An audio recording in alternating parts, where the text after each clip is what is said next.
Not really the sort of hills you'd be taking a road train up and down. Bloody steep. Now you feel the trailers pushing the truck. It gets you old, it gives you a bit of adrenaline rush. Every time I come over, I think, oh, here we go again. In the town of Katherine in the Northern Territory, trucking mates Jared Baldwin and Johnny Rayner are getting set for the toughest job of their careers. Oh, right on my bruise. The pair met when Johnny rescued Jared from a breakdown on a lonely stretch of dirt highway. This is where we met, mate. I think then you're broken down here as well? Yeah. 1 year on, they've been working together ever since. Do you want me to take my shirt off, Johnny, so you can watch me pump iron? He was keen to come give us a hand for a couple of weeks, and he's still with me, so I guess he must enjoy it a little bit. Liked the place and jacked up with his sister, so he gets like a day around there. At 27, the boys are a new generation of Outback Truckers. Life out here can be hard. Just bruised, tired and all trucked out, I think. From Katherine, the boys are heading deep into Arnhem Land to the tiny community of Maparu, one of the most remote Indigenous settlements in Australia. To reach it, they face 700 kilometres of bone-rattling back roads, deep river crossings and treacherous dirt.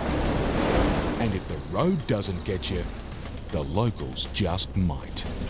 The last 60 k's is probably going to be the biggest challenge. You don't want to sink down into the road. Try not to get stuck in any of the creek crossings. Making things even tougher is the boys' freight. We've got a basketball court to build up at a community called Maparu. It's quite an isolated area. On that truck there, we've got 70 tonne of cement, and we've just got the backhoe there, which will be doing all the pad and the excavations. The 7-day mission is a massive challenge. The biggest Jared and Johnny have ever taken on. Try not to lose our wing mirrors and trailers and toolboxes and stuff. And if we get stuck, we'll bloody try our best to get out of it, I guess. If they fail, it could take years to rebuild their reputations. It's a 4 a.m. start to a bruising mission, but Jared's already taken damage. A bit stiff and bruised this morning. One of the last bulls out last night gave me a little bit of a tickle up on my old arse cheek, so it's a bit tender today. So the corrugations will get pretty rough, so we'll see how the rear end holds up. With the start of the dirt road comes days of punishing corrugations. It's torture for the trucks and truckers. It's a bit rough. Having a bruised rear end's not helping. The very dark black bruise, Johnny said when he checked it for me. The bruise is swelling up. Nice and tender. Ahead lies Jared and Johnny's first serious test. 2 river crossings. So we're about 5k from the Goyder River. We're going to give it a crack going through the first little offshoot.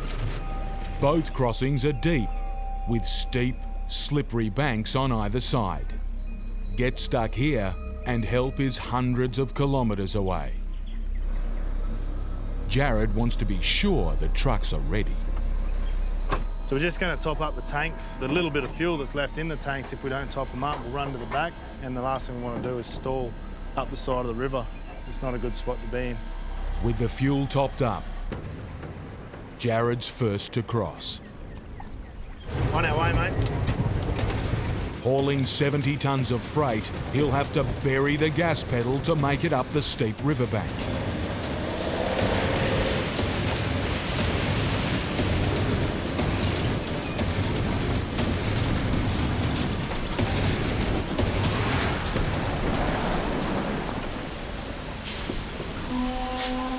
It's exactly what Jared didn't want to happen. He's marooned at the first major obstacle in his path. Johnny, we're going to have to stiff bar it through, mate. He needs help from trucking mate Johnny Rayner to push his 70-tonne rig up a riverbank. Copy, Jared. Yeah, mate. But things are about to go from bad to worse. You'll never guess what happened. I've just run out of fuel. Because it was sitting over in that gutter. It's drained all the fuel out. Yeah, she's no go. Just hang 5 there. I'll see what I can do here, and then I'll come back to you. Right, mate. Jared needs Johnny to get out of the river. If he can't get Johnny moving, they'll both be stranded. Just making sure there's diesel in the tank. It turns out there's plenty of diesel in Johnny's tanks. It's got fuel there. We'll just try to bleed it up. Righto, give it a crack, mate. But still, his truck's dead, with no reason why. So it's not firing, Roger. Being more of a construction sort of a bloke, engines are always my challenge, so not actually quite sure. With both rigs out of action, the boys need help. I know there's a job going on at the moment building the new bridge, so I might just give them a call and see if they might have a diesel mechanic there. But to top it all, Yeah, copy anyone at the Gorda job. Johnny's radio is out too.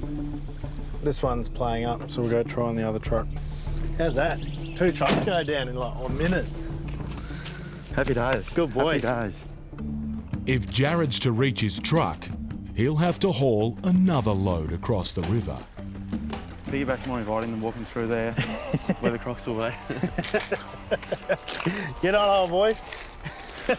And in croc country, Johnny's got even bigger fears. Boots wet. These songs are shit. Hey, how you going, Jared? Yeah, good, mate. I just come a little bit unstuck. All right, I'll see if I can get a fitter down to you. Mate, that'll be bloody spot on. With Johnny out of commission, Jared will have to get himself up the riverbank by hauling his trailers one at a time. We just dropped one trailer in the river there because we couldn't tow 2 out, and we're just unhooking now to go back and get the other one and hook them back up and try and get out of there. Just tired and all trucked out, I think.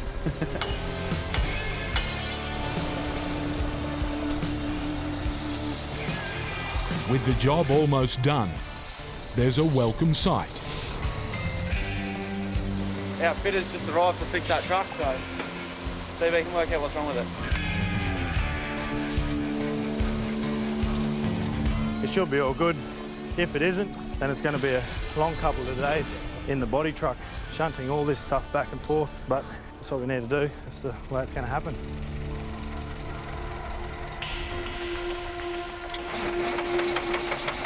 But at Johnny's truck, the news isn't good.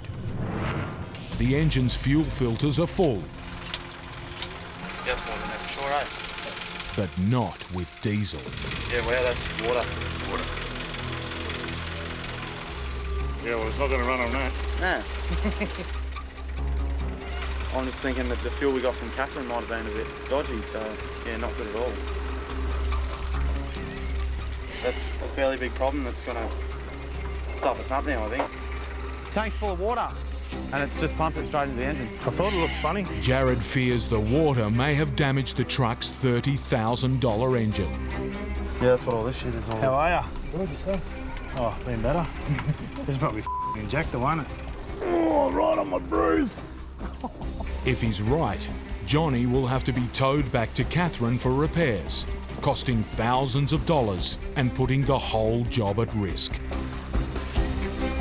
To drain that tank, so we're just going to drain this side and just make sure we get all the water out.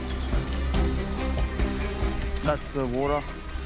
With the water drained out, the boys need to prime the engine with diesel These are blowing through or not really? No, it's not. by hand. So we'll just have to pump it through. Yeah. That'll. Want to start now, eh? Yeah, you keen, Johnny? It's been a hell of a day, but boys will be boys. Say when, Johnny, and we'll tap out. Go. Oh, we missed. It's an easy motion for a bloke to do, this one. You'd have plenty of practice, wouldn't you?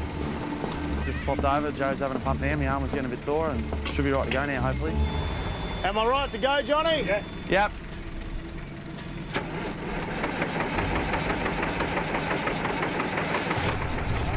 Righto. Despite their efforts, the truck's still lifeless. In the last 6 hours, Jared and Johnny have gone nowhere. Pretty knackered, it's the last thing I really want to be doing at 7 o'clock at night, so hopefully she starts. As the sun sets, there's one ray of hope. We've got the dirty fuel out, but with these motors you need over 12 volts to make sure they fire. So what we're doing is we're going to chuck the jumper leads on, just get the voltage back up, see if that won't work. If a jump start doesn't work, the boys will be out of daylight Righto, John boy. and running out of options.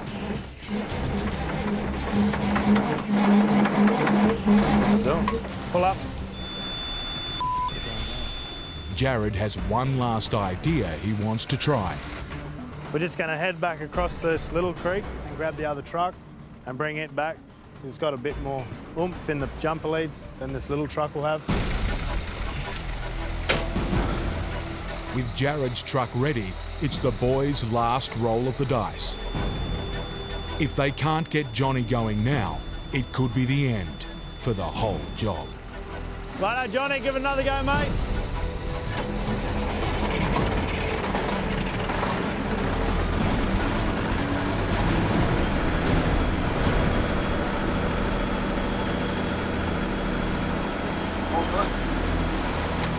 After 6 hours of silence, the sound of diesel is music to the boys' ears. And there's no damage to the truck. Yeah, a bit of relief. It's good to get it going, and it's running smoothly. It hasn't done an injector, so cheers, mate, for coming, eh? Much appreciated. No worries.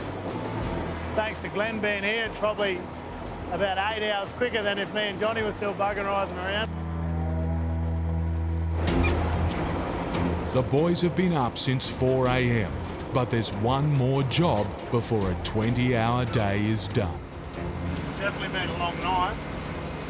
Yeah, we'll just camp up here and Johnny will start cooking dinner.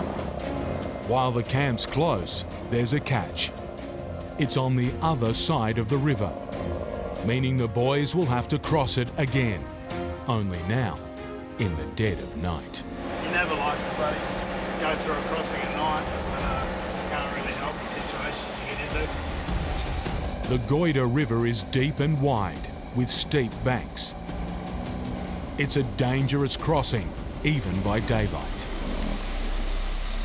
Hit a hidden rock or sandbar, and Jared could end the day wedged in the middle of the river.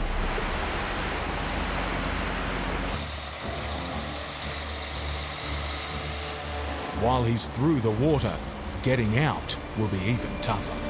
This hill coming up, look at this drama. It's a bit deceiving. It's pretty steep. With 30 tonnes of concrete on board, every turn of the truck's wheels is a battle. Yeah, it feels like it's just hooking in. I don't want to give it too much power. Just slowly crawl up. If he gets bogged now, he'll end the day right back where he started. Right up. Right up.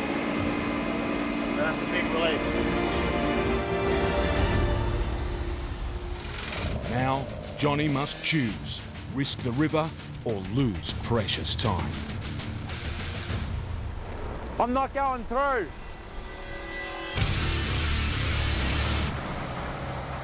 Dawn, and Jared's getting ready to help Johnny make the crossing. Johnny's just going to come up behind me and we're going to hook up the stiff bar and push pull all the way through.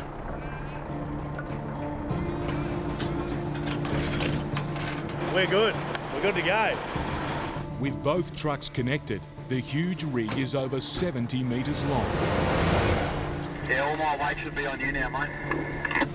Righto, buddy. Jared will take the massive strain. We've got all the weight on this truck at the moment. Hopefully nothing untoward goes on. Just hit the water now, just keeping it straight. While the deep river could bring them to a grinding halt, climbing out of it will be even tougher.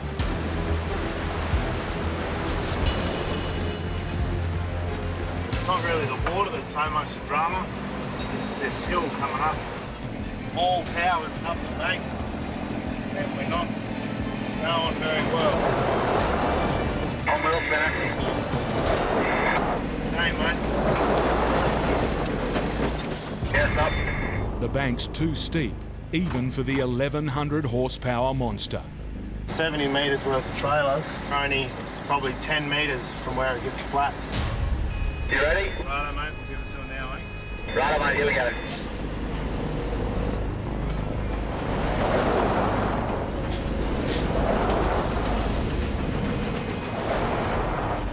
Try as they might, Johnny and Jared are going nowhere. In the last 18 hours, they've covered just 200 metres. If they can't get back on track, We're in holes now where we've dug. the biggest job of their careers and their reputations will lie in tatters. If they're to climb a steep riverbank, they'll have to shed some weight So we're just unhooking this first trailer. from their 160-tonne monster road train. So there we go. We've got it there. So Johnny, just take that trailer and come back. We'll hook onto this one. While the truck's 30 tonnes lighter, there's another problem. Straight. The road's disintegrating beneath them. There's little holes that I've made. I want to try avoid them. Johnny, we'll just try roll back like 2 feet maybe. They need to get clear while there's still a road to climb. Right, mate. Ready? Yep. Mate.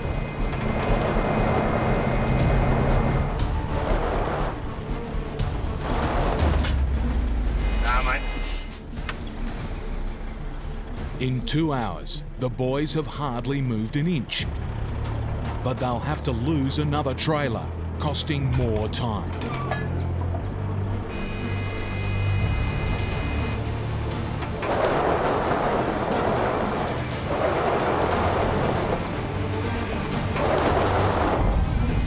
It's too gravelly, eh? The problem's becoming a crisis. The trucks are tearing the road to pieces. Soon, there'll be no way off this hill. They've got one last hope. A 20-tonne digger they've brought to do the construction work. It's a bit of a pain in the backside first thing in the morning. If this brute can't haul the trucks free, they'll have to radio for help, costing time, money, and their reputations.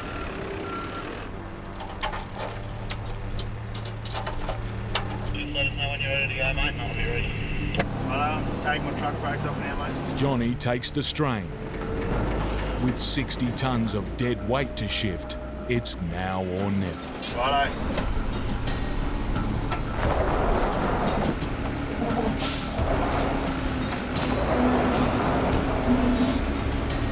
Oh, beautiful, mate. Are you still spinning or not? No, mate, we're just idling up. While one truck's out, the second is even heavier and at the bottom of the hill. Righto, buddy. Nope.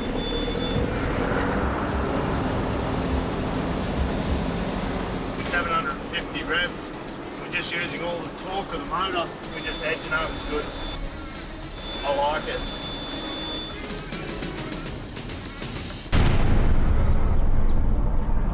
Finally, after a day and a half, the boys are clear of the river. The next stop is 100 kilometres away, where they'll make camp.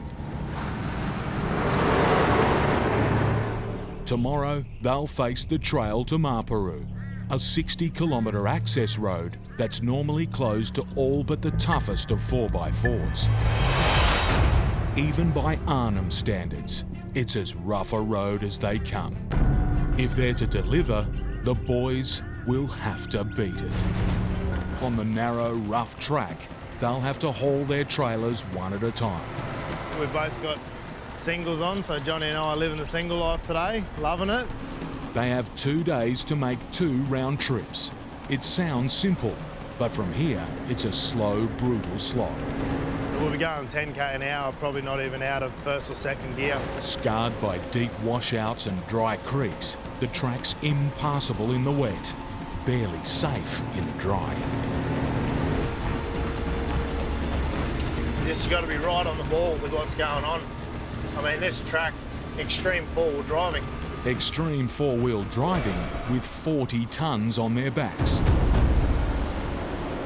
After just 2 kilometres comes the first hazard, deep, soft sand. got some pretty, how you going, sand here.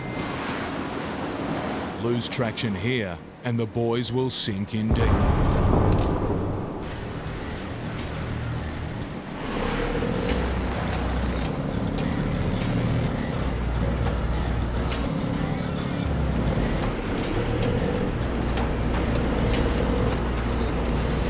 You love it through there, Johnny? They're through the sand, but there's no let-up in the assault. Quite a gravelly little rise. It's so tight. Just a little bit of wheel spin at the top of that pinch, Johnny. You really don't want wheel spin because these rocks are sharp. They just slice the side of your tyre out. With just 4 spares between them, blowing a tyre is the last thing the boys need. This is really incredible, these big tall trees. Well, just hit a stump, and I've just done a blowout. Let's go have a look. A $500 tyre's been torn clean open. They've covered just 4 kilometres. There's still 56 to go. So we've just had a rock go through the sidewall. I don't really want to put another spare on, just in case it blows straight away as well. With only 4 spares between them, the boys need to be careful. But on this road, that's impossible. We've got washouts to deal with. To try and protect their tyres, it's painfully slow going. So I'm in the lowest gear possible. That trailer's rocking around. And with the trucks fighting for every metre, they're paying a high price in fuel. We're currently getting about 250 metres per litre. Faced with constant hazards, Far out. it's an arduous crawl. We've just done 10 kilometres and it's taken us about 2 hours. And it's not just tough on the trucks. Definitely going to take its toll on the body.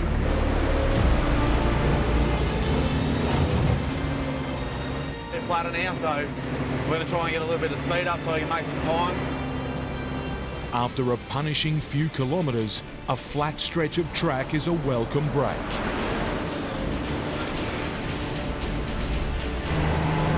But it doesn't last long.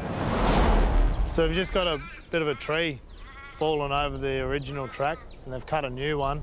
Oh, we'll get through that, man. Yeah, you happy? As long as you're happy, number 1. Oh, no worries, number 2. Jared thinks he can make it by taking the track around the fallen trunk. But it's narrow. If he gets his line wrong, he could end up wedged between trees.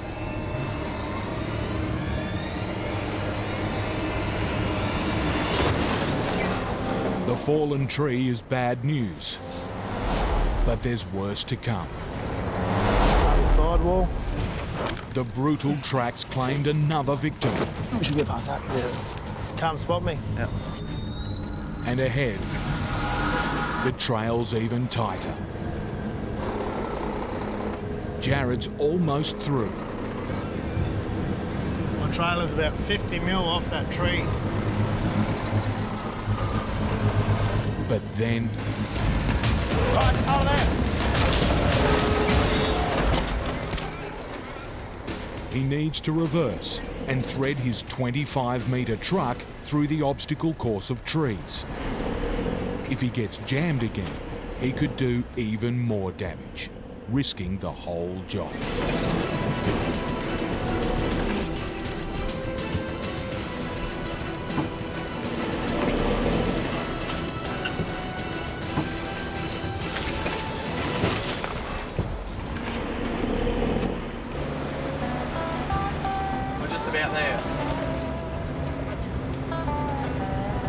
The remote community of Maparu is finally in sight, where the boys' freight will be used to build a basketball court.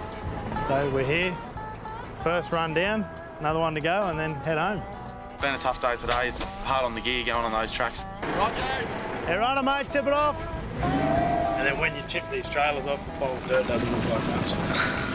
Well, the effort you put into it, yeah. Jared's hoping the return trip to their campsite and their other trailers should be smoother with empty trucks. Oh, it's good to know what the last 60 K's got for us. Hopefully the next one's a bit easier. Tomorrow, they'll face the trail all over again. hauling another 80 tonnes. Then we'll hook up ready for tomorrow again and then be into it. The run back's been easier, but there's one final obstacle to deal with. A steep hill or jump up. Even in an empty truck, Johnny knows he'll have to fight to climb it. So we got the diff locks in, just going up the jump up. Might try and hit it in about third.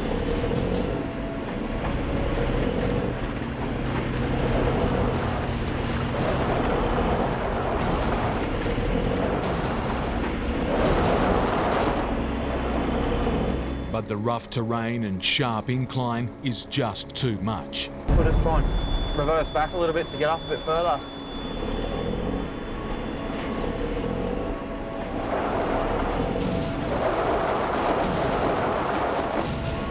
No, that'll do us. There's one glimmer of hope. A 10-tonne digger or backhoe they've brought here to do construction work. We'll have to get tied up by the backhoe. It's a risky operation. If a tow chain breaks, or if the backhoe hasn't got enough grunt, Johnny will be stuck 700 kilometres from home with no way out. Should work. With the chain secure, the backhoe takes the 25-tonne weight of Johnny's truck. Just back off a little bit, save wheel spinning too much. On the chewed-up dirt, it's a fight for every metre.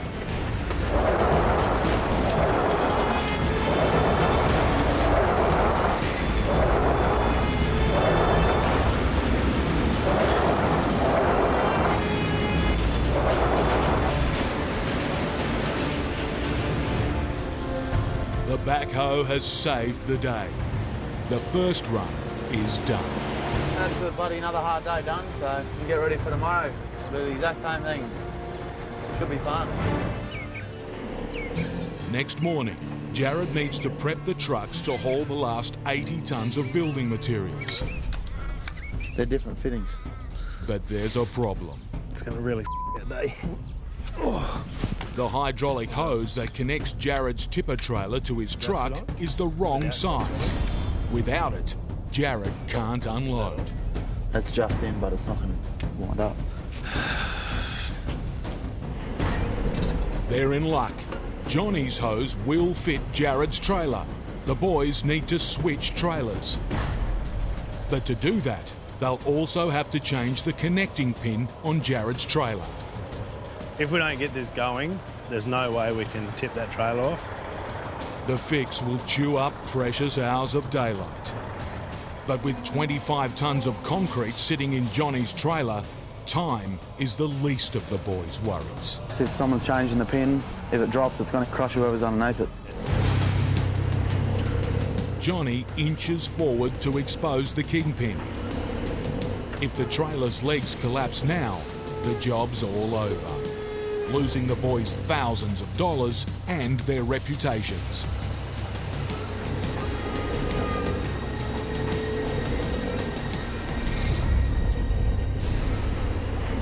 Thankfully, everything held up and we're good to go. Next, the dangerous part, unscrewing the vital kingpin beneath the precariously balanced trailer. You all right? Yeah. For Jared, at least there's plenty of support from Johnny. Giving Jared a go. Seems he's done nothing all morning. Oh, you're dirty, my spanner.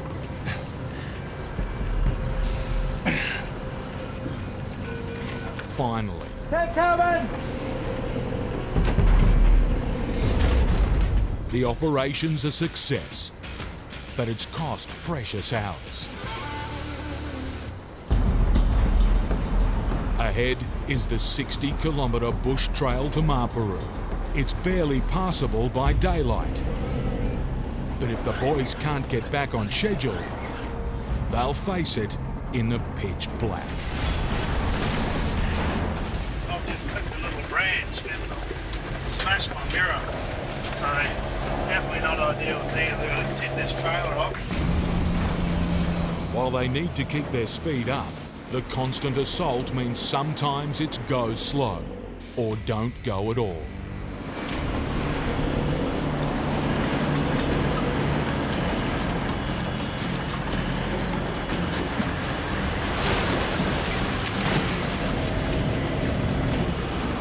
After a white-knuckle ride through the bush, at last they've made it to the drop-off. So we're just rocking up now with the last loads.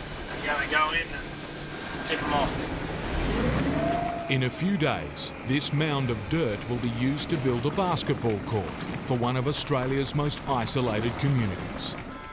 For Jared, it's what the hardship is all about. It's the 4th day now. It's our last 2 trailers. It's a bit of a relief.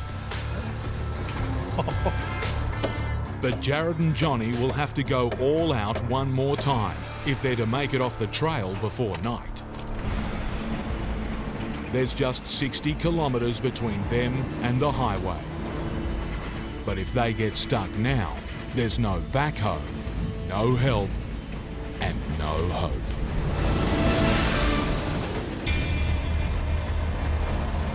But it's too late. Night's falling fast. Just hitting the bit of a mess Johnny made yesterday with all the wheel ruts. But we'll see if we can't cut a new track just so we don't get caught in them.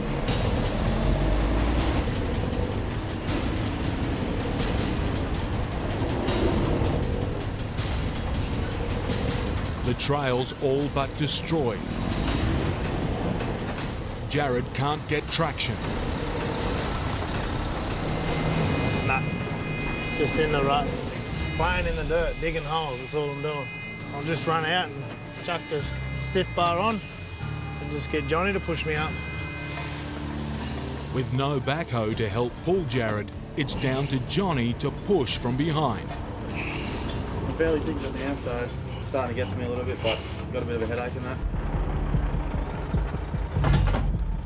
With the stiff bar in place, Right, mate, I'm on you, so just take us back. the boys are ready to roll. It's 1,100 horsepower versus a whole heap of ugly dirt. Ready? Go.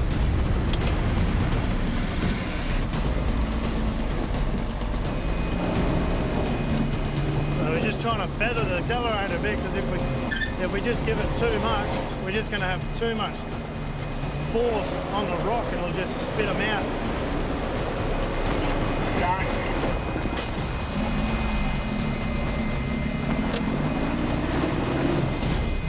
Pull up.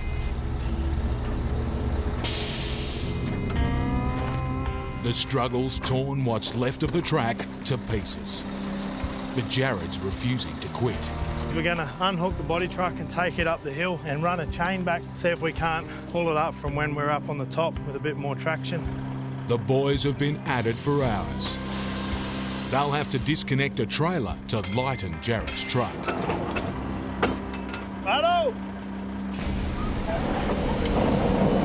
Whoa! Righto, give it a go. Just wait a sec, mate.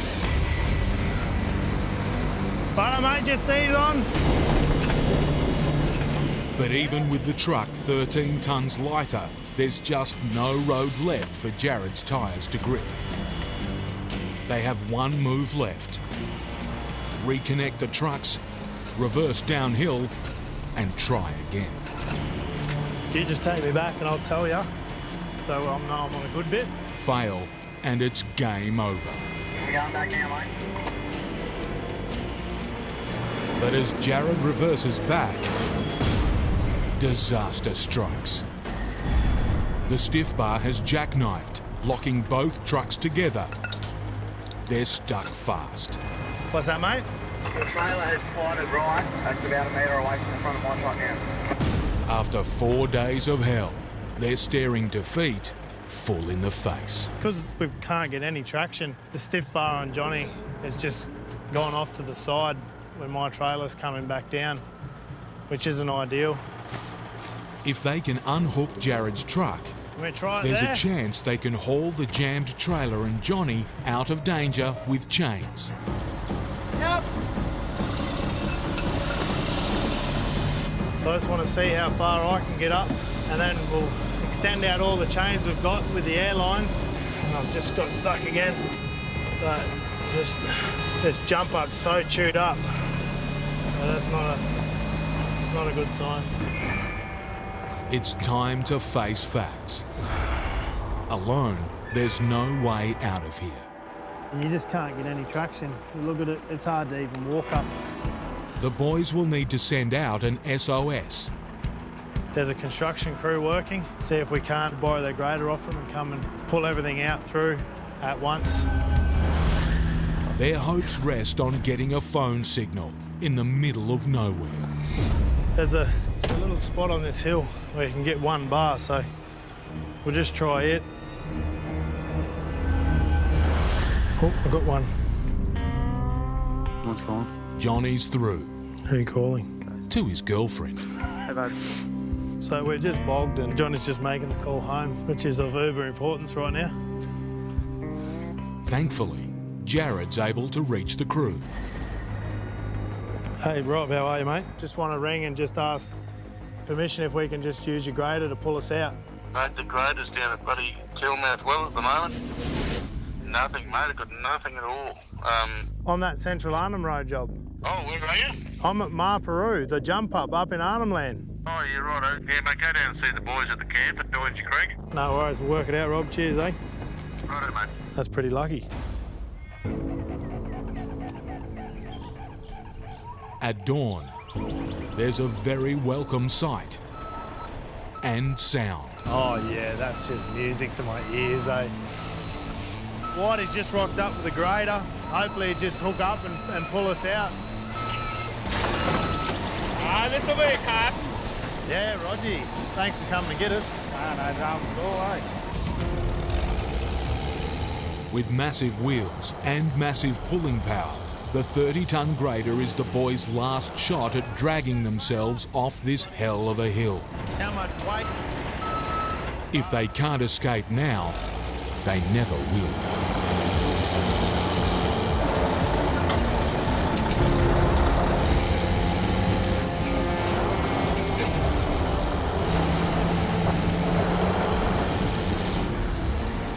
Day 5, just got the last truck up the pinch, and yeah, it's just, that's a really good moment. Just a massive weight off the shoulders, massive weight. Ripper job, mate. No worries, fellas. Cheers. Would happen to us someday. That's it. Hopefully I'm not in the area. Right. It's good to have someone next to you that you can bloody rely on. Cheers, mate. Same goes back at you, bud. It's not so bad. At the top of Western Australia, the ancient landscape of the Kimberley is one of the world's last wilderness frontiers.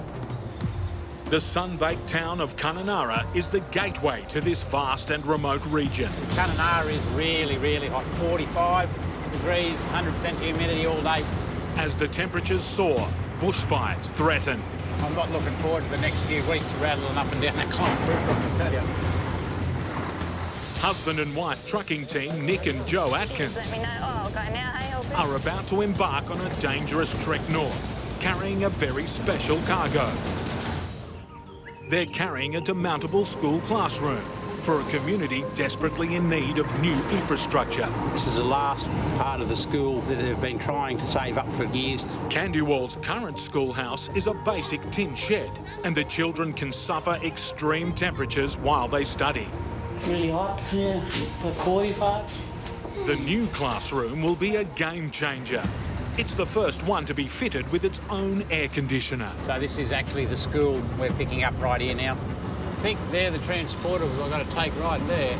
In the loading yard at Kununurra, the new classroom has been cut in half for transport. 2 of them, this one here, and they'll just actually push together. They'll take all these off to make one big schoolroom. To get the classroom off the truck at the other end, we'll need a loader, carried by local builder Ryan Chinney. Hopefully it all travels well, but you never know with these conditions on the road. It's his job to reassemble the classroom on site. Ideally, would like to get up there before them, but you never know. We've got the dongers, who's got the fork. So we both need each other, you know? The loading of the classroom requires precision This end, this way. and accuracy. Yep. Pretty good. Oh, just Geordie. Yeah, it's fine. With the wet season fast approaching, time is their enemy. Rain's coming in. There's already been rain up where we're heading now, like 10 days ago, and a cattle truck got bogged. If Nick and Joe don't deliver before the wet season hits, the school kids will be sweating for months at school. Let's sit chained on. Waiting for their new air-conditioned classroom. They'll be battling one of the roughest and most isolated tracks in the country. Joe drives ahead in the ute to spot trouble before it bites them. We're on it. We're on the road, going. Let's see how far we get. It's easy driving as they pass over the Ord River Dam. But Nick's joy is short-lived. The heavy load turns onto the notorious Gibb River Road. The road turns to dirt just here, and it's dirt from now on. Of sheer foam and punishment. Just hot weather and rough roads all the way. But she's just about dried up now. This is dangerous terrain for a fully loaded road train. I'll just pull up here and fill a water tank for a bath tonight. Nick needs to be careful. He's in crocodile country. I wouldn't like to be paddling around the water having a few beers sitting in there. You might end up with croc chewing on your leg. Yep. It's salty. I'm not having a bath in salty water. And all them little bumpy things over there, that's what we've got to look forward to. I'm not looking forward to them at all, actually. The Gibb River Road is a corrugated hell. Hundreds of kilometres of inch-high ridges cover the track, shaking Nick and his load to pieces. The precious air conditioner is suffering under the rough conditions of the road. You know, we've been sitting on the back here all day, and these tiny little tin plates. Because it's broken and flaming mounts off there. Joe and Nick have barely begun the trip, and already their load is starting to fall apart. It's going to undo these and loosen them off and jam a bit of rubber on that.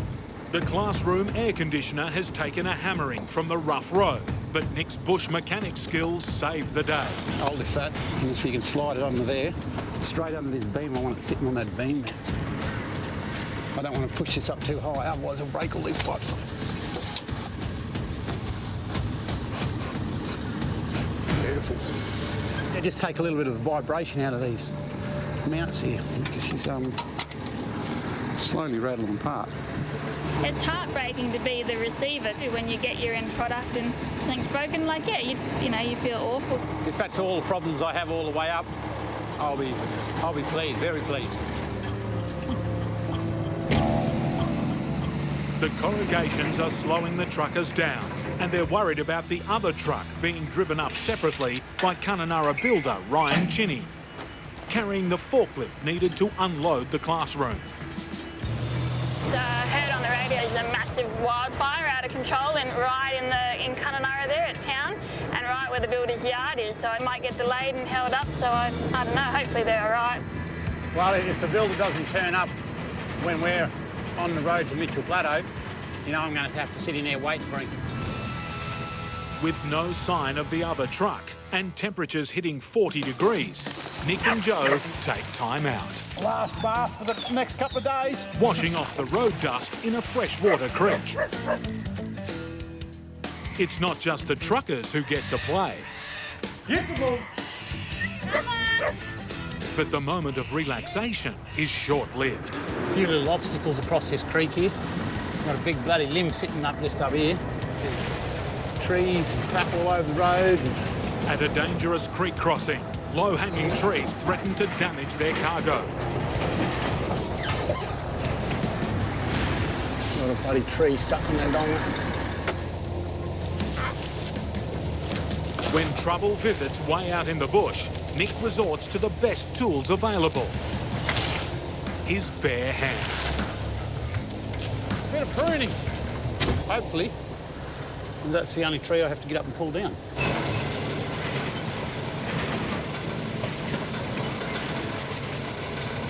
See if I can get through here without ripping a roof off. Not really designed for an oversized road train to come through here, that's for sure. But that's part and parcel of the challenge. The notorious Gibb River Road hasn't finished battling with Nick yet. That's that one little obstacle bit gone. Done.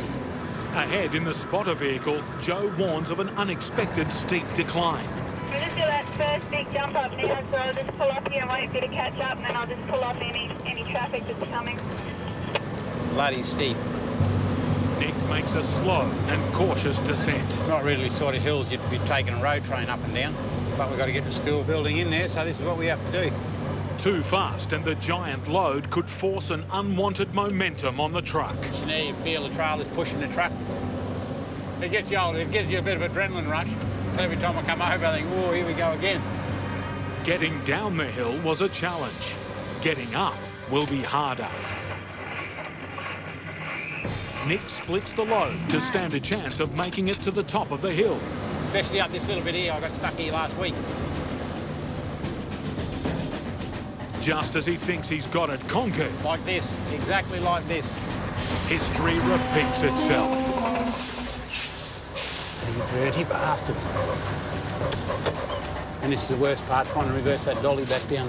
Because I've got an oversized load on it, I don't know where the dolly's going to.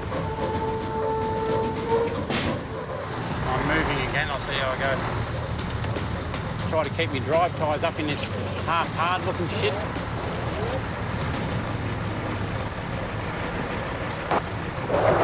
No, I don't think I'm going to get up here. A steep incline, an oversized load, tyres losing traction. It's the hill from hell. Nick calls in some extra mechanical muscle.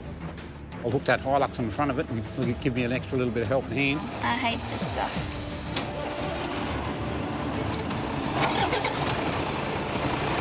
Rightio, just slowly take off in first. Pulling a loaded rig up a steep incline is a precision manoeuvre. Give it a little bit. The husband and wife truckers need to bring their A game. Move in the middle of the road. Give it a little bit more. If I stall, then Nick will stop, and then the whole process will start again, and then we'll roll backwards. And I hate that. We got it. I think. Yeah, no, we're up now. Well and truly, she's right now. The wife saved the day again. That'll do you. Now, your trailer, you can go tow the next one up. They've conquered the hill once. Now they have to do it all over again. I'm going to tackle this one with a little bit of speed. Get some black soot flying out of them. Second time around, they've got experience on their side. We're up. That's what I should have done with the first one. They're on the home stretch, but the Gibb River Road offers no relief. Can't get up pace. And I've got overhanging trees and corrugations and rocks, and it's just a slow bloody trip. Nick's worried that the truck carrying the heavy machinery to offload the classroom won't make it up the hill. Nothing coming behind me. It starts making me, you know, shit, I've gone all this way and there's nothing there to unload me. You know, that means I've just got to sit here like I'm stuffed. I can't do nothing else. There we go, Candywell community. In Candywell, the community are happy to see their new classroom arrive safely. Hey, how you going? Yeah, Nick. New school? Yeah. Kids will be excited? Yeah. And a few minutes later, Nick and Joe are happy to see Ryan arrive with the forklift they need for the unload. Isn't it amazing, eh? In the most remote part of the Kimberley, and you can arrive somewhere within 2 minutes of each other. Ryan, how you going? Just made in time? Beat us, eh? Business end of things now. Full up. It's taken more than 500 kilometres tackling one of Western Australia's toughest roads to get here. But the air-conditioned classroom has arrived in good shape. That's it, so she's on the ground. You know, it's just a real nice thing to be able to get it wrapped up and feel like, oh, that's bloody, gee, that's good for them, you know. It's one of those jobs that matters a bit more. The students and teachers are thrilled to be cool for school. We got it now. Yeah, very happy for it. The builder's there doing it, and now I'm out of here. In the remote central town of Alice Springs, trucking veteran Steve Grahame is lining up for another run. this time through the dirt red heart of Australia. Find a piece of the road that I like and we'll wander along. The Outback legend's been riding the country's roughest roads for 40 years. His specialty, getting trucks where trucks don't go.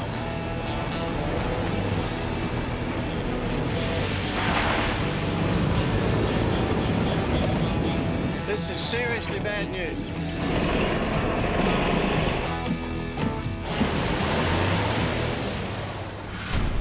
And today, it's another vital run with vital freight. This road train's just come from Perth. It'll go back and take those machines back to Kalgoorlie. They're needed on time. My major concern right now is getting back to link in with other jobs. After this run, Steve has months' worth of jobs lined up, back to back. If he misses this deadline, he risks losing the lot. Business worth thousands of dollars. With the clock ticking, Steve's keen to get loaded and hit the road. Straighten yourself up, Pope. Straighten yourself up. Despite the pressure, Steve's feeling lucky. We're going to have a dream run. This will be new for Outback Truckers. We're a dream run. But then again, it is the Outback. We're fair smack in the middle of Australia, so you never know what can happen. He's been hired to haul 40 tonnes of building equipment through the guts of the Outback, crossing 2 states and 1,600 kilometres. In Europe, that kind of distance would get you clean through half a dozen countries. Over the next 3 days, Steve will be lucky to see that many cars. Time and Steve's other jobs won't wait, but as he's about to leave, there's bad news from the freight owners. If that's the way it's got to be, then Noodle, that's the way it's got to be. That's the way it is, mate, unfortunately.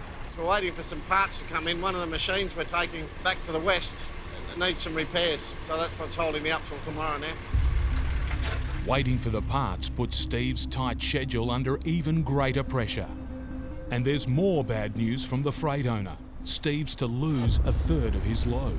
There's been a sudden decision made by the customer that these containers that I bought in here might be required in Darwin, but it's very frustrating because it cost me a third of the freight. Steve's lost time and now money. Dream run, dream run. I'm not feeling like I'm living the dream right now. It's gone back to normal trucking nightmares. Righto, boys, this show's on the roads. The missing parts for one of the machines have arrived. See you, boys. Well behind schedule and with thousands of dollars of work on the line, Steve's 70-tonne, 53-metre road train can finally roll out of Alice and hit the tough roads of Central Australia. I've got a couple of thousand k's in front of me. About 1,200 of it's dirt. And Mother Nature and dirt roads have got their little wicked ways of playing all sorts of horrible tricks on you. So we'll see how we go. Steve can only hope the weather gods will be kind. I'm still comfortable with my time to get to Kalgoorlie, but I can't afford any hassles out there. There's been some talk about storms and stuff out there. On these roads, heavy rain can turn dust into mud in a matter of minutes, and mud means the risk of getting bogged. While the distances are huge and the risks great, the rewards can be spectacular. And there it is, that's the big bundi, the big kahuna. The rock to Australians should be like Mecca is to the Muslims. I think every Australian should make a pilgrimage to the rock. It's something well worth seeing, and it's part of our heritage, it's part of Australia. You know, I've seen the rock hundreds of times, but every time I see that Uluru again, it brings a smile to my face. Even for a veteran like Steve, the spectacle of Uluru can be too much of a distraction. Bugger, this is what happens. I get carried away by the rock and I'm about to overshoot my turn-off. I've missed it. There's one thing we do out here with the road train. If you miss a corner with a road train anywhere else, you've got to go around the block. And if you miss your corner with a road train here, you've got to go around the rock.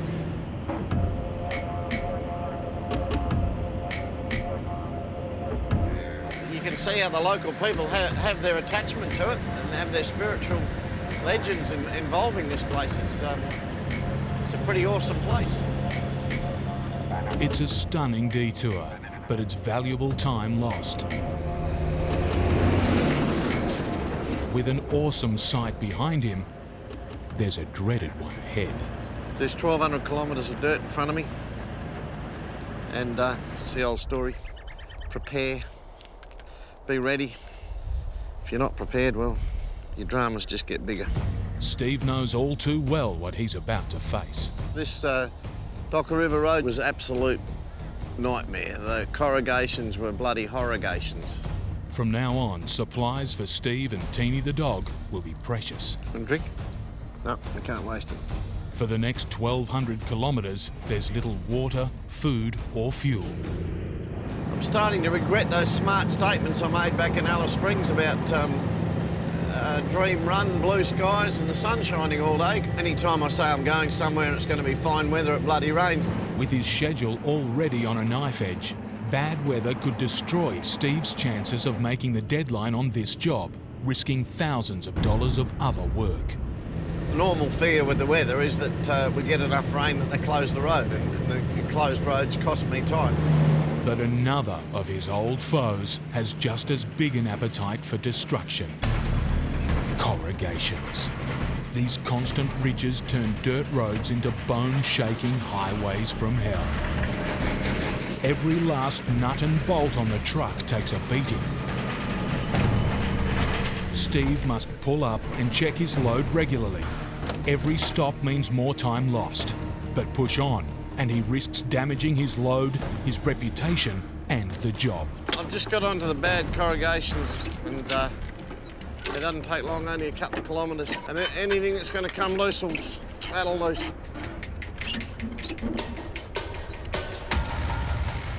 And it's not just the freight that's taking a battering. What I've got here is a great big stone cut. A tyre's been ripped clean open. Changing it here will eat up precious time and Steve's spares. Temporary repair. You know, I'll get the rest out of this tyre rather than put another good tyre on here and take a chance. First, Steve threads strips of soft rubber into the puncture. When the tyre's pumped back up, the air pressure should flatten the rubber, plugging the hole. But with air still pouring from the tyre, it seems one plug's not enough. While the tyre's not airtight, Steve's willing to take a gamble. See what I get out of it. As he's getting ready to go, Steve spots another victim of the corrugations. That is to serve yourself right, you know. I meant to tape these plugs yesterday, I didn't, and one's dragged and buggered itself. Steve's kicking himself. He should have taped up the trailer plugs before heading onto the dirt. I know how bad the road can be. I know what the corrugations are like, and I know that you tape your plugs, and I looked at them yesterday and thought I better put some tape on that, and thought, no, she'll be right. He now has no rear lights. Out here, no lights can be deadly. If he's to carry on, he must fix it. Everything got a good shake up back there. Just so much for the dream run. He hopes a spare will do the trick. Fortunately, I've got a plug. If he can't fix it, he'll have to unhook and turn back for Alice Springs, 400 kilometres away. A delay that could cost him this job and several others. Let's see how good we are. And on. Voila! We have lights. While he has lights, he doesn't have time. It's nearly dark. I've only got an hour or two to go. Steve needs to push on as hard as he can on these rough roads before nightfall. It's amazing what corrugations will do. You don't have to be on the corrugations for long for the little bits of drama to start to set in. Drama is not what Steve needs as he hits one of the most infamous roads in Australia. Well, here we are in the west. We're just crossed the border. We're on the Great Central Road now. We've come off the Chukaruru Road onto the Great Central Road. The Great Central Road links the west with the heart of Australia. It's 1,100 kilometres of red dirt track straight through the depths of the outback. Few truckers dare to make the crossing. Those that do risk life and limb. Some of these cars out here go back as far, model-wise, as the late 40s. Some of them just perished out here for the want of a bit of petrol or a tyre. Suddenly, in the middle of nowhere, the latest victim of the Great Central Road. I'll pull up here and see what's happening. Just metres away, the same model van is an eerie sight. But this broken down tourist is lucky. A rare passing vehicle was able to help. My wife has gone to town to see if she could get a tow truck driver to come and pick me up. With help on its way, Steve can move on. No worries. Thank you very much. We'll leave you to it. Good on you. The $800 towing bill will be worth every cent.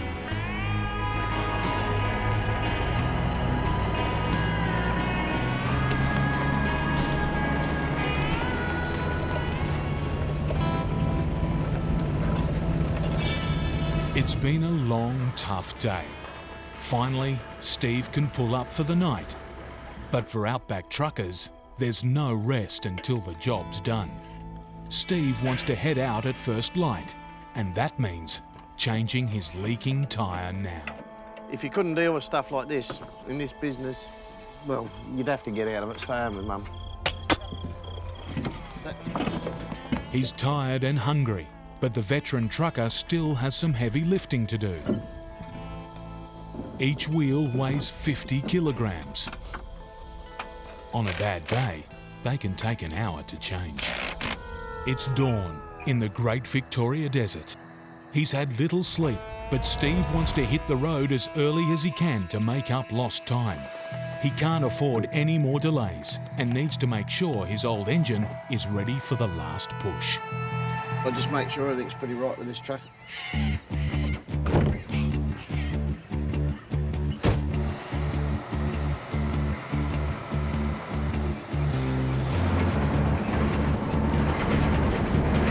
While Steve wants to sprint to the finish line, he still has 300 kilometres of dirt to go. I've got to keep one eye on things because there's little traps just ready to get you at a minute's notice. And it's pretty lonely country out here. And the corrugations are back.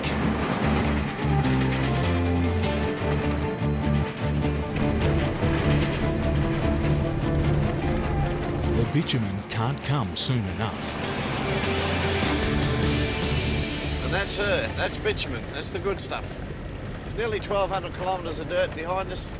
And, I don't know, 12 billion corrugations. And lots and lots and lots of cars that never made it.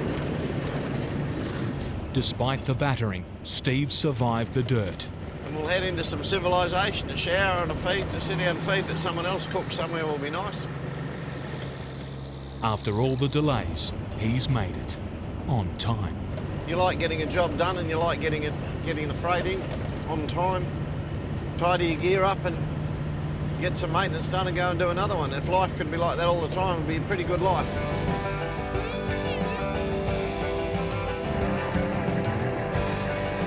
Here we are. On this trip, he needed something special on his side. Maybe it's the luck of the rock. Anyway, I'll go with it.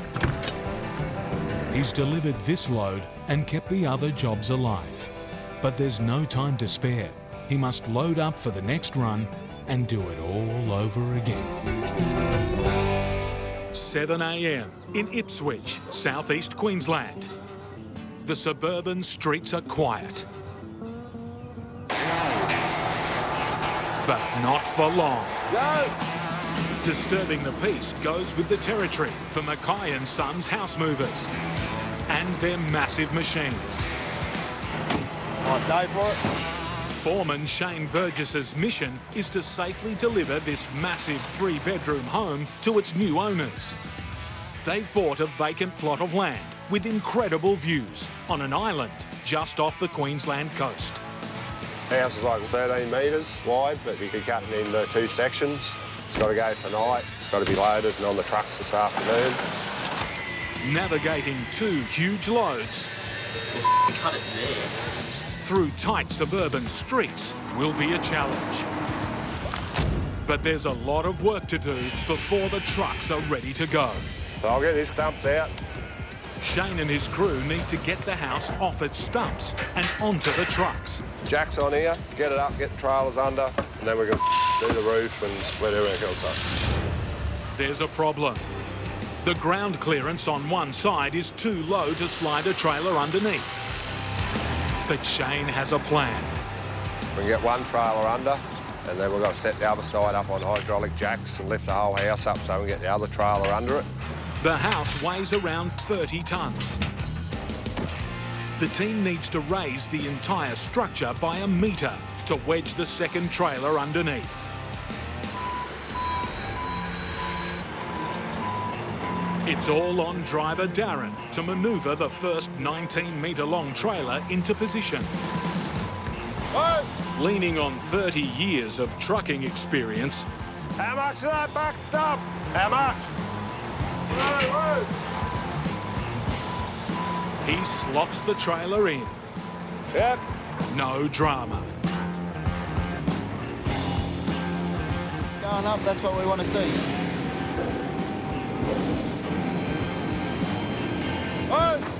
If Shane's calculations are right, there should be just enough clearance to squeeze the second trailer under.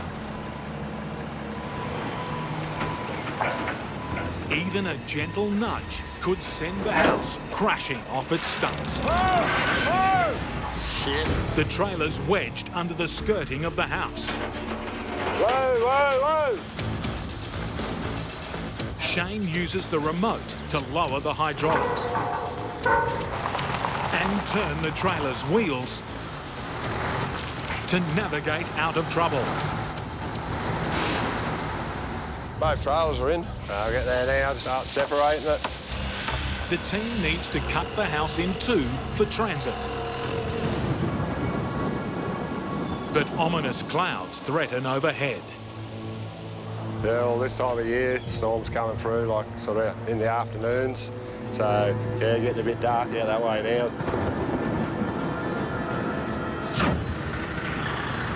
If there's torrential rain, this churned up ground will turn to mud and could bog the truck's tyres.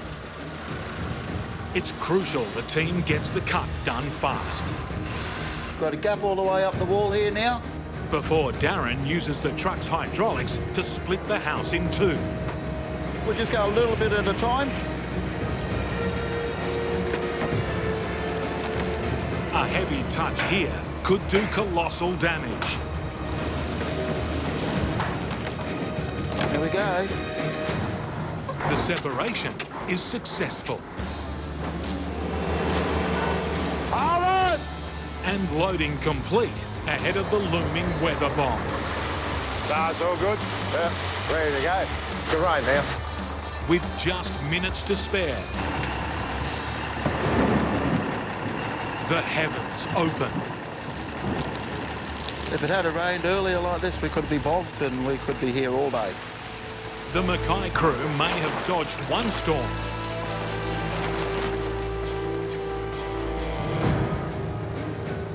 but it's a different story when they return for transit at midnight. Reggio's 385 VCV. Company owner Robbie Mackay brings bad news about the weather on the coast. It's massive amounts of drama. We've already had the barge operator try and cancel tonight because of high wind warnings. He didn't even want to turn up.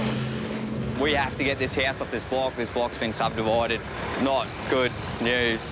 Mackay and Sons' two trucks are finally on their way to meet the Lamb Island barge. So here we go. Company owner Robbie Mackay is driving one of the trucks and will oversee transit, the most risky phase of this job.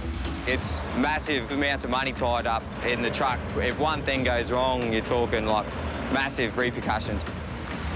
Carrying such huge loads, the trucks are only permitted to travel after 12 a.m, when the streets are quiet.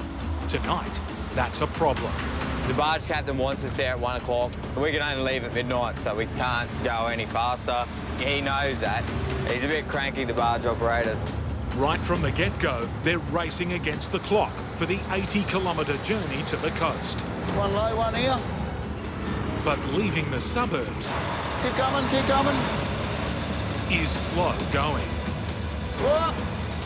Second one's really low, really steady, steady. Snap a power cable and 240 volts could leap to earth. Keep coming, keep coming. frying the trucks and drivers. Yeah, they're good. Clear them. It's pretty close. In the lead vehicle, truck driver Shane has an even higher load. Back a little straight, bro. Back the top.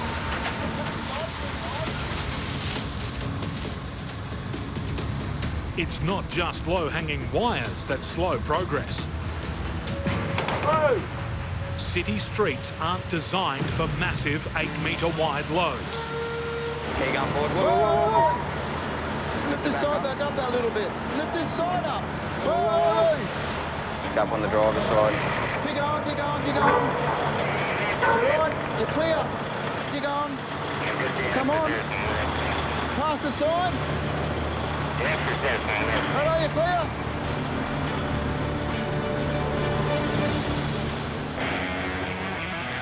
With the clock running down, the trucks finally reach the freeway. Try and make up for lost time, you know. And can now pick up speed.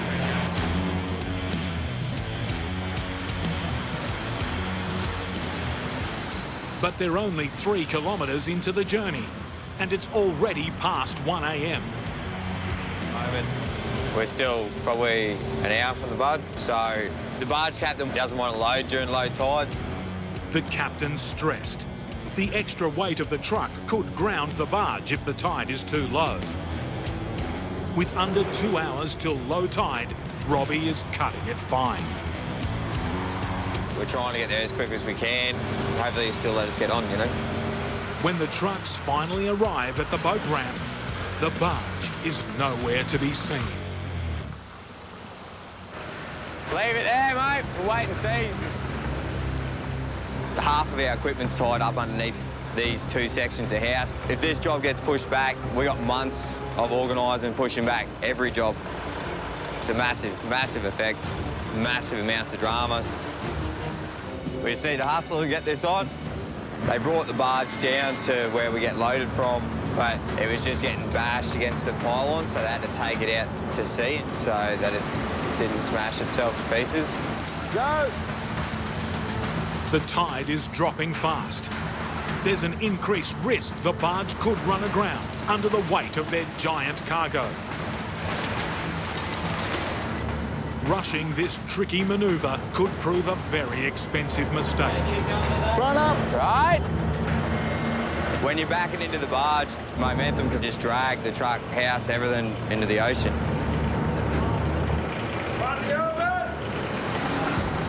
With the first truck and half a house on board, the barge is still afloat. And they can set sail for Lamb Island. Just over an hour later, Right, Shano. they disembark. Now Robbie's done the tricky bit, the boss can go home, and Shane takes the wheel for the drive to the house's new coastal site. Dawn breaks, and most of Lamb Island slumbers. But the Mackay crew are still hard at work. You can go back, straighten up, and you can go back probably another 6 metres. The second truck has finally arrived, Real steady. and the team can rejoin the 2 sections of house. Left down and straighten up. It's been a long, arduous night. Hey. Positioning the second section of house requires millimetre-perfect precision. Oh, we're almost at the right height and everything now. We're just setting up some anchor points on this small piece here. So we hook some chain and winches up and winch them together. The house is now back in one piece. Grab it out, Kev. Go for it. All clear. And it's nearly time to knock off. Darren started this job more than 24 hours ago. For him, there's no rest until the house sits firmly on its new stumps. I'll be happy when I see the last bit of concrete goes in them holes. And we're on the barge and on the way home. They've moved an entire house from the suburban streets of Ipswich to a new coastal island home. Job done in Adelaide. Oversized specialist Mark Cromwell is under a shed load of pressure. Yeah, lift up, Doug. I knew this was going to be a pain. He needs to get this mammoth 50-ton electrical switch room loaded onto his trailer. Are we nearly ready, Doug? You're nearly ready. I'm getting impatient. I want this to happen. But getting in the way. The shit design. Poorly designed bolt heads threatening to puncture this $1.5 million load. They put big bolts hanging out the base frame, so we can't just dump it on the trailer. We can't afford anything to go wrong here today. For Mark and his team, it's one more stress on an already demanding contract. Delivering this heavy, expensive and fragile switch room into the middle of nowhere. Logistically, the most remote mine site in Australia. To get there is extremely difficult. And Mark's deadline can't budge. This client, more than anyone I've ever dealt with, are just push, numbers, dates, hit targets. The last leg of the journey takes Mark up the notoriously rough Tanami track, putting his body and truck under extreme strain. Mechanical failure is the big thing here. The trailer's got to go over so many corrugations. If something breaks down, you're not going to get fixed up on the Tanami track in any great hurry. You're up. Right now, Mark's most pressing concern is getting the switch room loaded in one piece and on time.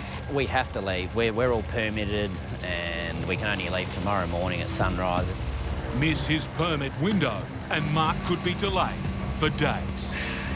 Nothing's ever easy. I've only ever put one hole through a floor before. That was another great design. Who's the jack operator? We want to go down. Just listen for cracks. You want to watch the backs? There we go.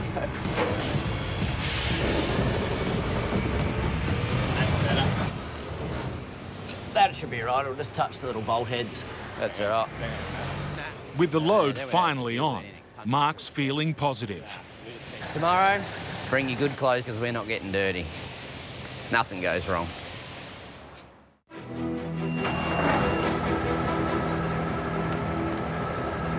You right, Matt? We just don't want any mistakes today. We just want it to go smooth.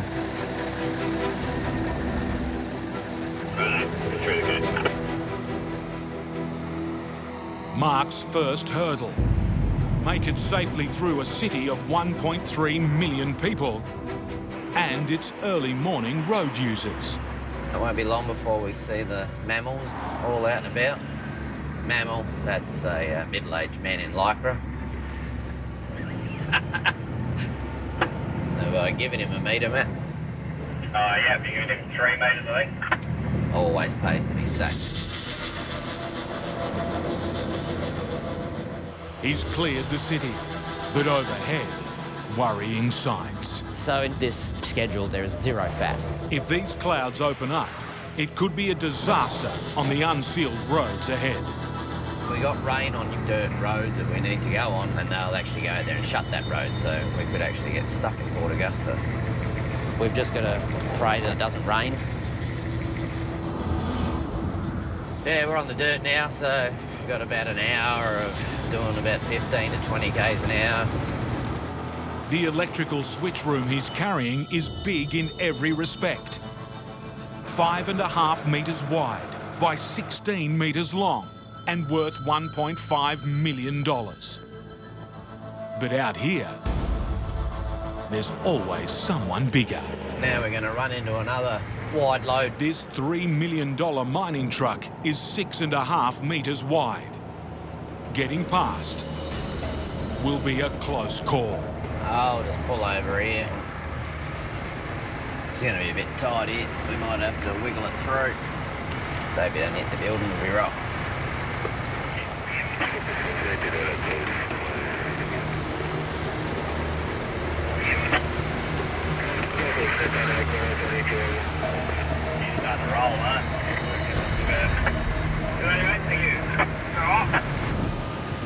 With one massive obstacle behind him, Mark hits a precious stretch of bitumen.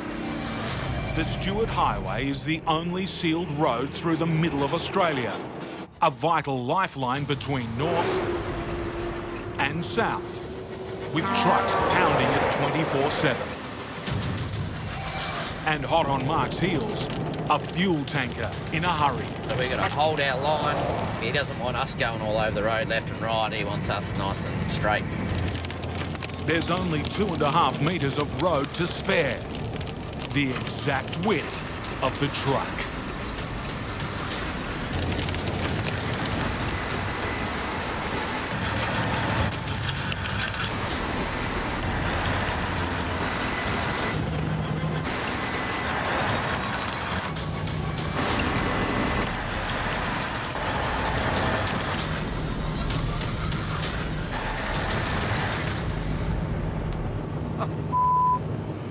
A few stone chips, but all clear. Mark is now leaving his home state of South Australia.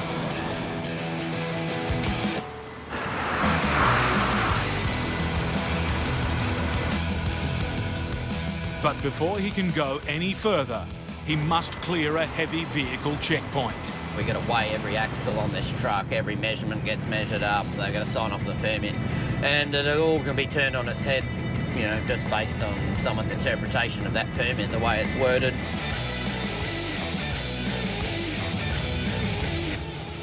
This is the MVR weighbridge. This is our checkpoint.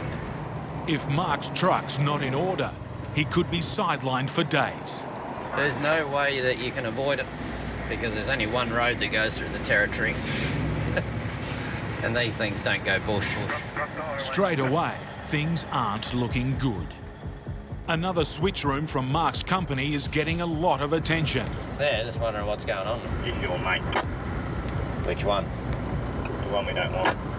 Oh, f***ing sake. Let's go see what happens with this load. See what they can pick on.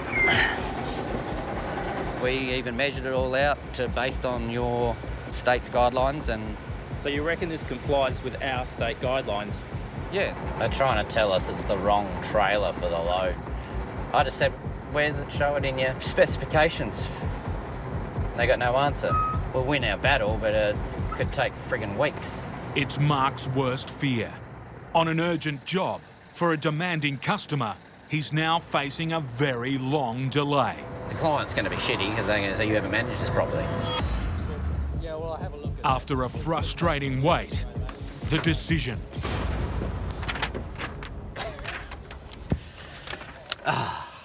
I won the battle and I won the war.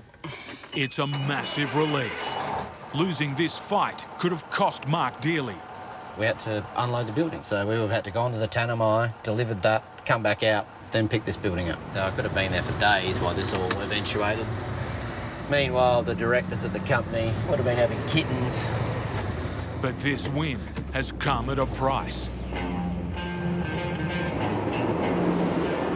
Mark's lost half a day out of his schedule. Got one more coming over, a white corral, and you're clear. He's now due at the mine site, 400 kilometres away, in just over 2 days.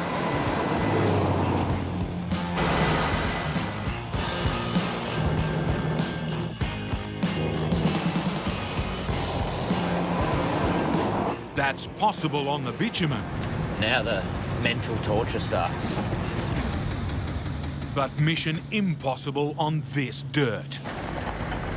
It's the infamous Tanami track. These are just notoriously the worst corrugations in the country. They're not uniform, they sort of are all off skew and it just shakes the truck left and right and makes everything bounce. In the switch room, Mark has $1.5 million worth of fragile circuitry he must deliver in working order. He's reduced to a crawl. I was hoping for around about a 10k average, but at the minute I can't even get above 5 or 6. So now I've realised that we could actually walk there faster.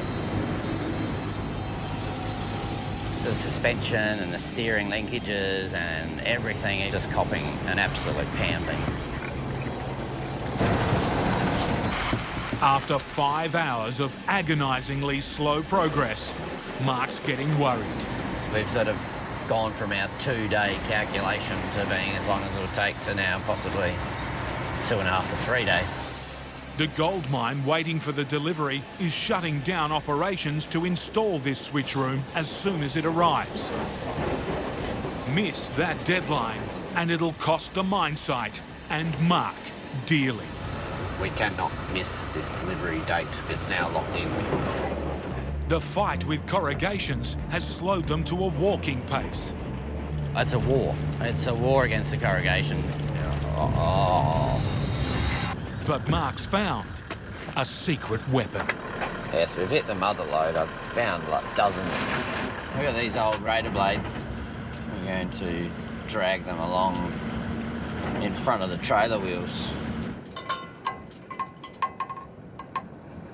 The grader blades are hung at the front of the trailer. The hope is they'll smooth the road.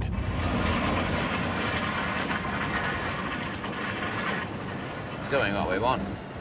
We're going along all right. A grader and truck all in one.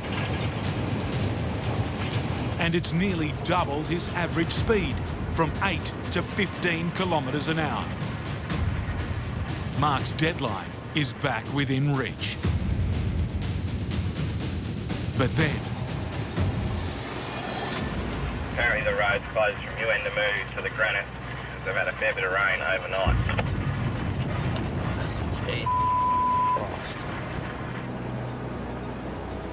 Sounds like overnight they've had an absolute massive storm.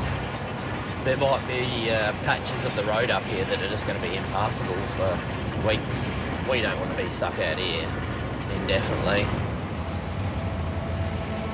Shut down. Tanami Road between Uendamu turnoff and Western Australian border flooding. Flooding. Road closed, flooding. Oh dear. This is our issue. Oh shit. That's just been building. Well, it's just been building up. And look at this coming down here from Broome. Yeah. It's on the same path. Yeah, that's by the time this bit clears, that bit's in. Yeah. We're definitely not doing anything in the next couple of days, that's for sure. I'll check. Give you the hot tip if it's flooding. This could be the last nail in the coffin for Mark's vital load. This is we're probably in the worst case scenario we could possibly imagine, really. So if we get up there, at least we'll know where this rain belt's hit. We've then got a timeline. Mark's made a tough decision. He's leaving his crew behind and launching a solo reconnaissance mission deep into the desert. He needs to see for himself the severity of the floods. We're just seeing where the worst part is and go back and make a plan. Worst case scenario is a big wet comes through, and then we're right up Shit Creek. Road subject to flooding, well, that's exactly what that is.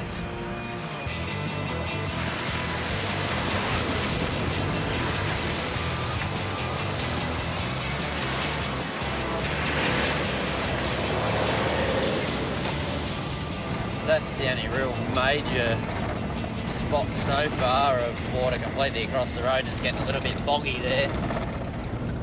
Then, a vital clue about the condition of the road ahead. A 4-trailer fuel tanker has made it through. Yeah, well, they wouldn't be allowed to go unless the road's been open. We know it's open. I'm not going any further. Let's just turn around. We've got a small window because there's more rain coming, so we haven't got any time to sit around and wait. Now we've got to hurry up and get back and get cracking.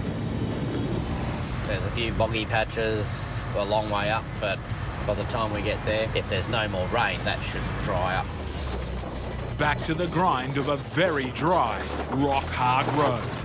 Bouncing along, getting kicked, getting bumped.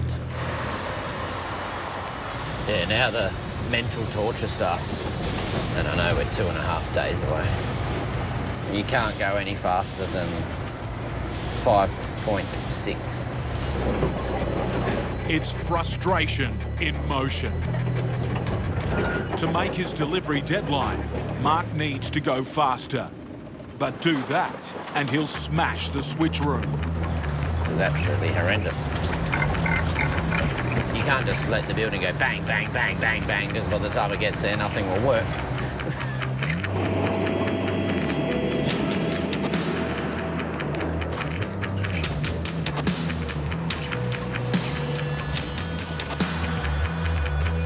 A day.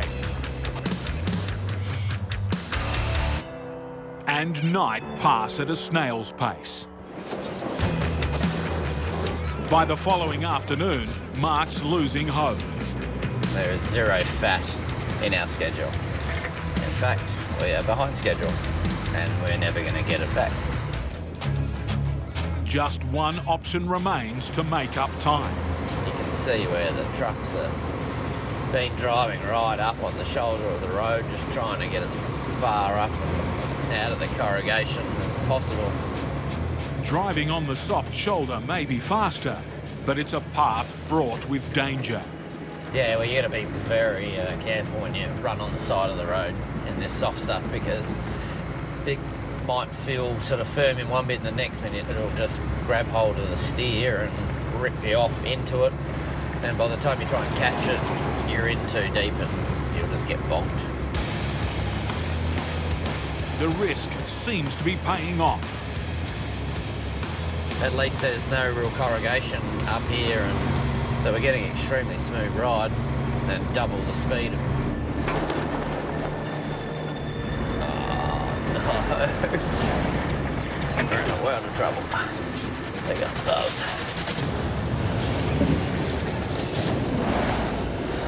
That's exactly what I was talking about. Rookie mistake there. The whole lot's bogged. It's plugged. 6 o'clock at night, just daydreaming. And the minute I felt it, it was too late. Mark was trying to save time by driving along the soft shoulder of the road. Now it's costing more. The time I was trying to gain, I would have now added to it, so. Getting 50 tonnes of freight out of this bog will take a lot of grunt. Hopefully one stiff bar. And 600 more horsepower is enough. Give me a little reverse. Yep.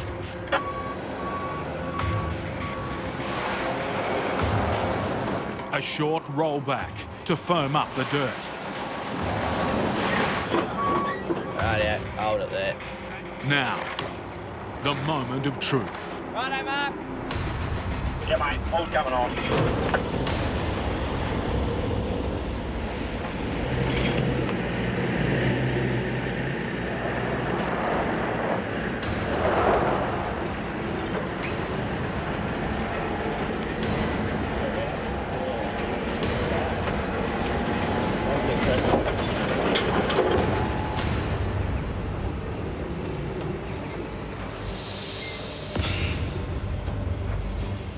Looks like it's the bumpy ride home from here. So that's a lesson to learn. Another hour wasted. But Mark knows he got off lightly. If you really plug into those things and then you break through that top surface, then you can just be in a world of pain. There is no way any truck would be able to pull this thing out. It'd have to be dug out somehow. And probably a crane to unload the building. The switch room is now one whole day behind schedule. Early next morning, the exhausted team are trying to find a way to improve the road and claw back time. They hope dragging these tyres underneath Mark's truck will smooth the way. Because we're miles behind now. We're meant to be there this morning, but we're probably going to be there tonight. On this job, running late means big money. Out of phone range, Mark rushes ahead to call his customers. They've planned an expensive mine site shutdown to install the switch room later today. Only problem, it won't be there. I'm going to get phone service up the road to let them know what the hell's going on. While Mark delivers the bad news, offsider Matt braves the corrugations in the truck. We're not going to get there today to do the jack and pack, so he's going to have to cancel the shutdown and Hopefully they'll be able to organise it for tomorrow. But this road isn't getting any better. For the entire morning, they've barely averaged a walking pace. The truck and trailer are taking a hammering. Then suddenly... Holy shit, we're doing a leg now, mate.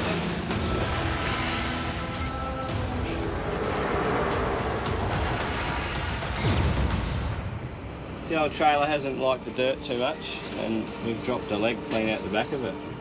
A steering leg has been ripped clean off. For Mark's offsider, Matt, it's a waking nightmare. Just Todd saying stop, stop, stop, and that was it. All around, it's a trail of destruction. Fittings and hoses lie scattered. Air lines are cut. Brakes jammed on. I'm just taping so that the zip ties will zip tight close the airlines. Not good at all. We have a vehicle coming in the distance. Here's to hoping it's our boss. Prognosis is extremely bad. Yeah. Extremely bad. It's a bit like if you're in a motorbike accident and then you look and one part of your body's over there and you're over there. It's pretty much it. Not good. While Mark's lost 4 tyres and a giant piece of undercarriage, his trailer should still be drivable. Skull drag that over there, and that will then be the topic of Tanami conversation. The immediate job is to clear the road.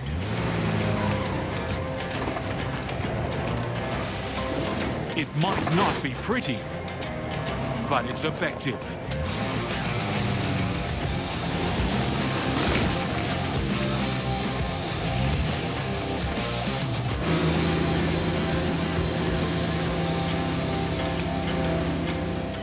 Airlines repaired and brakes unlocked, Mark's battered convoy can crawl on.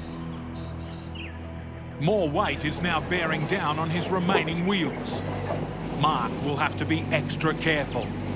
A tall order on the Tanami in the wake of a storm.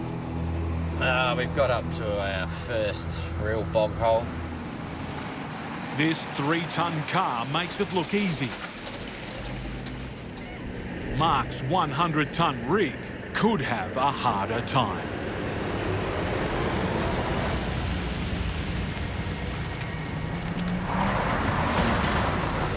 And brake traction, I haven't got in it.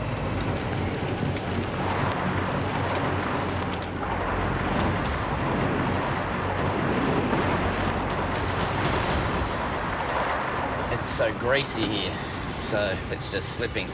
So we just need to put a shitload of weight to break through into the dry stuff. His only hope is to shift the 50-ton load forward, using the trailer's hydraulics and putting more weight on the truck's drive tyres. And that isn't happening either. Put more on. Lots more on. Maximum weight. It's now or never. That's better. He's backed out. But this 50-ton building still needs to plough through.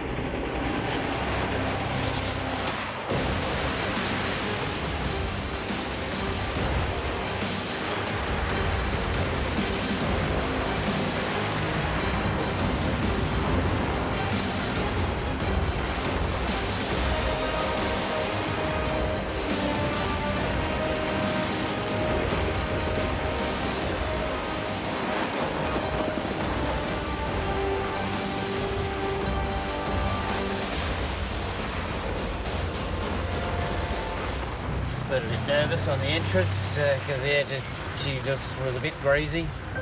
After a disastrous few hours, the switch room can roll on.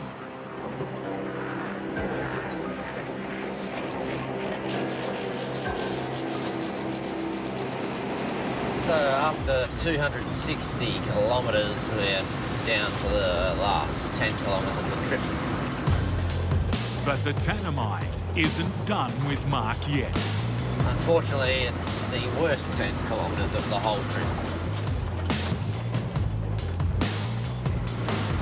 She's going to give it final battle. It does not want this building to get there. At last, a sight for sore eyes. The gold mine is only a few hundred metres away. Just past this quagmire. Right before the turn-off, there's a great big bog hole. If we get bogged here, this is going to be embarrassing.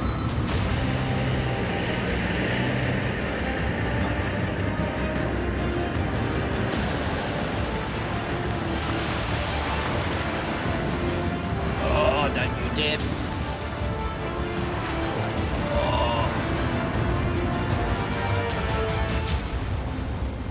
After 6 days of trucking torture, he's made it.